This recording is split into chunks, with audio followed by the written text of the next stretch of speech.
Alright guys, so the title of this video is kind of just to get people clicking on, I'm sorry. Yeah, this is kind of like a Braydon Price style four-wheeler. I know that's, some of y'all are going to say that's retarded. It's just to get views, guys. But I bought a freaking snorkeled four-wheeler. It's got the radiator mount, a high lifter, radiator mount actually. It's got the high lifter suspension lift kit. But this thing right here is a brute force. It is a 2012 brute force 750. And I know Braydon Price has actually never even owned one of these, I don't think. But yeah, I own one. So this thing actually makes some really good power. I bought this thing, I don't know if y'all know, but I buy four-wheelers, fix them, and then make them worth a lot more money. I try my best to do them the most reliable way, best way, so that my customers don't, have problems with their four-wheelers. So yeah, we try our best to do, everything right. So this thing was actually stuck in a limp mode, so it literally only went 8 miles an hour, which is kind of pathetic. Why are you doing that, dude? But anyways, guys, I ordered this kit because I looked these up, and apparently these have a problem where they have like belt sensors on the belt. Really dumb. And it has electronic engine braking, basically, that's my understanding of it. And yeah, so that messes up on these. And there's a company called Night ATV, which makes a pretty awesome kit for I think like $100, less than $100, $80, and it fixes them. So one thing I did notice, I watched the videos on it and I might have just missed it, but after you install the kit, you still need to reset the belt deal or whatever.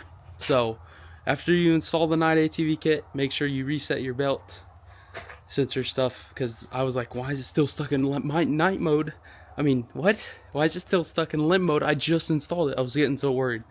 But yeah, she's a certified ripper now after doing the reset. I don't know why this box is here, but we did a K&N air filter. We did a brand new seat all the way. It's not like redone, it's brand new. And we did the Night ATV kit deal to it.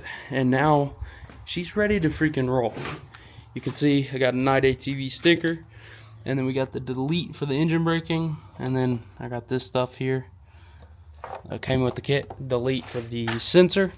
And then under here is where the actual fix is. That lets you not have to have the stupid belt sensor stuff. So this thing, actually, the guy I bought it from bought this thing, and he just really never used it. And then I don't know if he was wanting to sell it or what, but he went out there, started it up, and it was in limp mode. So obviously then it's not worth as much, because there could have been something bad wrong with it. I was kind of taking a gamble, but I kind of already knew some of about these. But I've been driving her the last couple of days, and she is a literal ripper. This thing goes and just goes. I mean, it's insane. But I might be selling it this evening. I just fixed it yesterday, or day before yesterday. I've been driving it around a bunch, so I know it's reliable. But being that we might sell it tonight, I don't know if we're going to have a real riding video. But I at least wanted to show y'all a little bit of how freaking cool this thing is, how fast it is. This thing jumps. It's crazy. So let's go ahead and start it up. Starts right up, no problems. When I first got it, it kind of felt like, it had some old fuel in it, because it's been sitting. But after driving it a bunch, it's really opened up, and this thing is freaking ridiculous.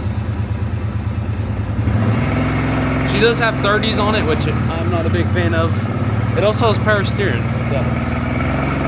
But these 30s suck. They ride awful. They're just for mudding, and I don't mud that much, so if any, like I just do a little mudding here and there around our pasture, but like I would never need snorkels on a four-wheeler.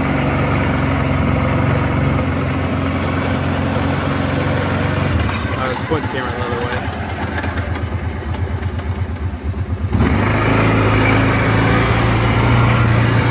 This four-wheeler's front axles do click, but I actually got 2 new ones that I'm going to include with it. So when I turn here, you can actually hear them clicking. But this thing also rubs a little bit, so you might hear it rubbing.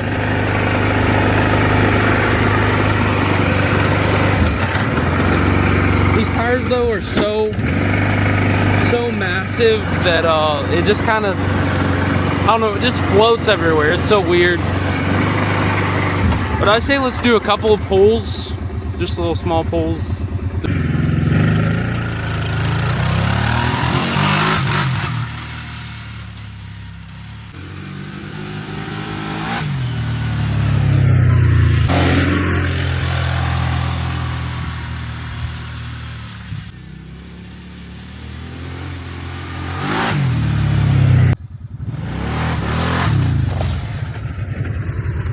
Okay guys, I've owned a Kawasaki Prairie before. I've never owned a brute force. This is my first brute force ever. And she's a certified ripper, as these V-twins all are. This is a 750cc V-twin. I can't imagine what a Can-Am 1000 would be like. That would be insane. I want to get one of those one day. But I kind of buy what's available, you know, what's broke. I buy broke stuff. So, is what it is. Whatever's on there is what I get, you know. The camera turned that way is I could turn it this way and then I could see myself. But I really don't want to break it, because if I break it, that means I have to invest more money to sell it, because I don't sell broke stuff most of the time. And if it is broke, I'm going to tell everyone exactly what's wrong with it, if I know what's wrong with it. But I know that was stupid short, and we really didn't do much. But if we do end up keeping it a little longer, we'll take it out in the pasture, go through some mud maybe, you know, test out these tires, because these are some cool tires. They're cool looking. I bet they do great in mud, but I hate how they ride, and I hate how big they are. They're gonna wear everything out on this bike.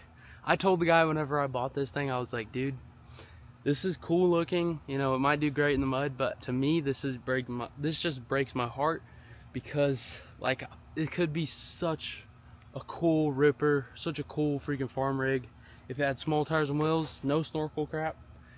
And I bet it, I don't know, some people like this stuff. I don't like this stuff. I would never want to keep a four-wheeler really that this has been done to, but I mean, all you gotta do is watch some of the mudders. Like Braydon Price, he had a Can-Am, and he did tell the truth on his Facebook, but after, it was like hit the send unit, after not very long that motor was already smoking. And that's why I wouldn't want to buy one, because there's no telling how many times it's been sunk. But that's just me. And I mean, if it's Honda, it's probably okay. Every Honda's probably been sunk at least 10 times. Not really, but yeah guys, I did a little wheelie, we did a couple little pulls, nothing too crazy. But with this big of tires, really, I don't want to beat on it too hard. This big of tires has got to break the belt.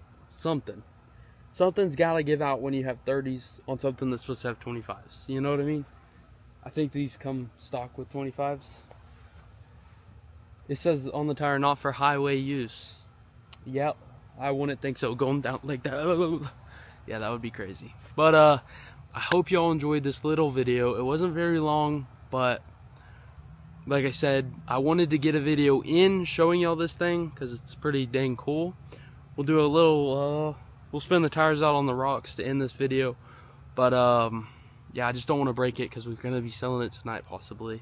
If we don't though, then we'll not try to break it, but we'll go out in the pasture and do some more. But yeah guys, let's do a little rip on the concrete. I mean concrete, no, not the concrete. On the rocks here. I don't know why I said concrete 3 times, and I don't know why I said it like that, okay? I don't. But, guys, y'all better remember that Jesus loves you, and he wants you, okay? And I love you. So there's at least 2, well, there's your creator, which he loves you, and then I'm just a normal dude, but I love you too. Oh my gosh, what am I doing? What are we saying? Why, guys? Why do y'all always get me in these weird, yeah. Alright, let's spin these tires on the rocks, and we're ending this video. Peace out, everybody.